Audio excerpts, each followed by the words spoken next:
बिस्मिल्लाहिर्रहमानिर्रहीम। अस्सलाम वालेकुम। आज मैं आपको आलू मेथी बनाना सिखाऊंगी। तो आलू मेथी बनाने के लिए हमें चाहिए होंगे आलू 1 किलो। इन्हें मैंने छील कर धोकर टुकड़ों में काट लिया है।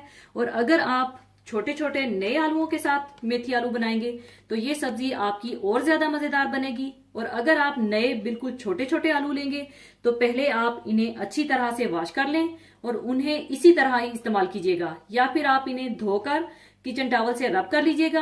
इस तरह करने से आलूओं का जो एक अलग से एक्स्ट्रा छिलका नजर आ रहा होता है वो आराम से उतर जाएगा। और इन्हें काटे बगैर ही इस्तेमाल कीजिएगा।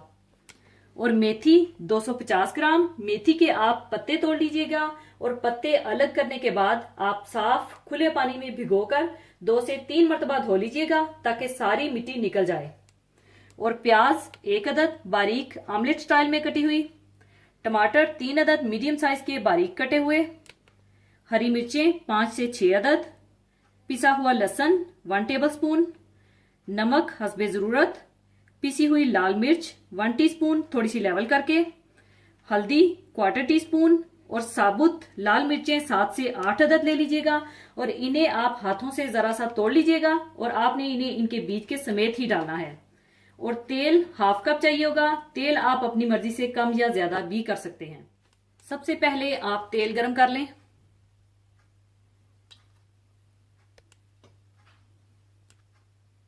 इसमें आप साबुत लाल मिर्ची डाल दें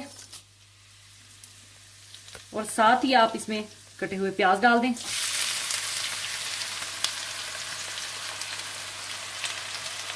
और इन्हें हल्का सा भून दें।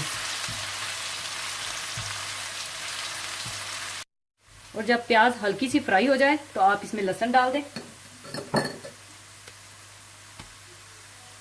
और इसे भी थोड़ा सा भून लें।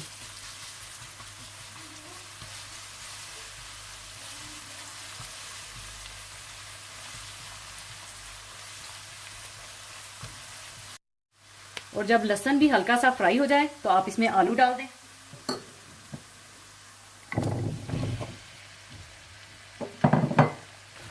और इसे भी थोड़ा सा भून लें।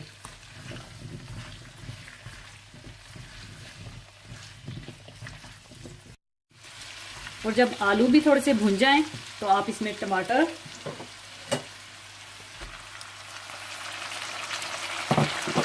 सूख मिर्च पाउडर, हल्दी और नमक डाल दें और इन्हें भी थोड़ा सा भून दें।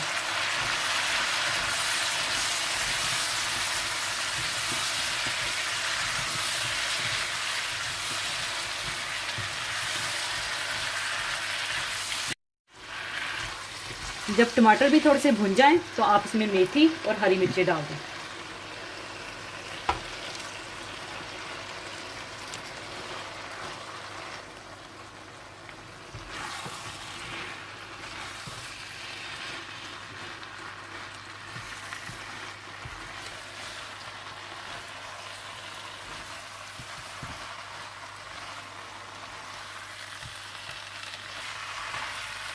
अच्छी तरह मिलाने के बाद आप इसे हल्की आंच पर पका लें।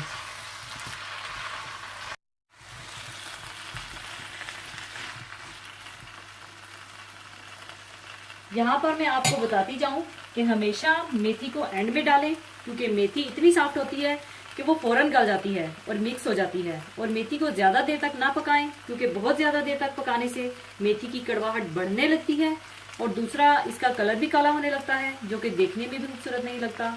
इसलिए मेथी को ज्यादा देर तक ना पकाइएगा।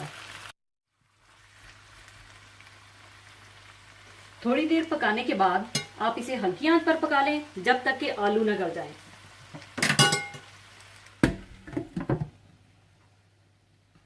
हल्की आंच पर पकाने के बाद आलू गल चुके हैं।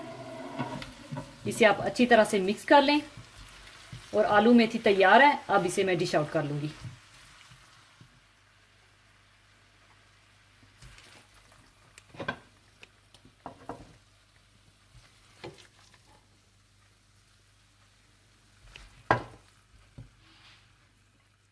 लीजिए, आलू मेथी तैयार है।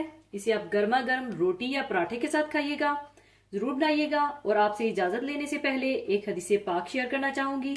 हदीस पाक इस तरह से है, हज़रत अनस रज़ी अल्लाह ताला अन्हो से रवायत है कि रसूलुल्लाह सल्लल्लाहु अलैहि वसल्लम ने इरशाद फरमाया, मैंने एक रात ख्वाब देखा कि हम अकबा बिन राफे के मकान में हैं और हमें इब्ने ताब खजूर की एक किस्म दी गई है।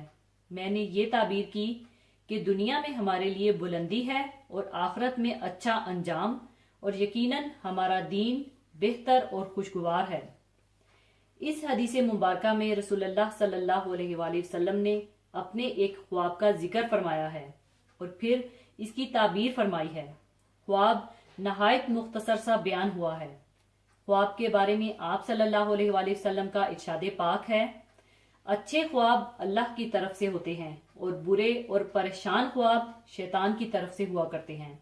आप सल्लल्लाहु अलैहि वसल्लम ने अपने ख्वाब की ताबीर ये की कि दुनिया में हमारे लिए बुलंदी है, यानी अहले ईमान का गिरोह ही वो तन्हा गिरोह है जिसे बुलंदी अता की गई है।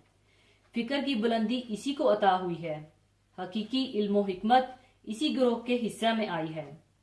अज़्म और हौसला भी सही मानों में इसी गिरोह को अता हुआ है। इखलाक व किरदार की बुलंदी भी इसी गिरोह की नुमायां खसूसियात हैं। हालात ख्वाह कैसे ही मुश्किल और तकलीफ दे क्यों ना हो, कोई ताकत भी इससे बुलंदी को छीन नहीं सकती। सारी इंसानियत को बातिल की गुलामी से आज़ाद देखना जिसका मकसद हो, खालिके कायनात की रज़ाजोई जिसकी सबसे बड़ी आरजू हो, इस नापायदार दुनिया के मुकाबले में आखिरत की ख़त्म ना होने वाली जिंदगी जिसके पेशे नज़र हो, इसकी बुलंदी का अंदाज़ा कौन कर सकता है। यही वजह है कि तन्हा यही गिरोह दुनियाए इंसानियत की रहनुमाई के मनसब पर फाइज किया गया है। मुश्किलातों मसाइब सामने हो या इक़्तिदार की भाग दौड़ इसके हाथ में हो, अल्लाह की अताअत और बंदगी से मुंह मोड़कर ये गिरोह अपने आप को पस्ती में नहीं गिरा सकता। अहले ईमान अगर ईमान के तकाजों को पूरा करें तो अल्लाह ताला दुनिया में इन्हें गलबा और इक़्तिदार भी अता फरमाता है।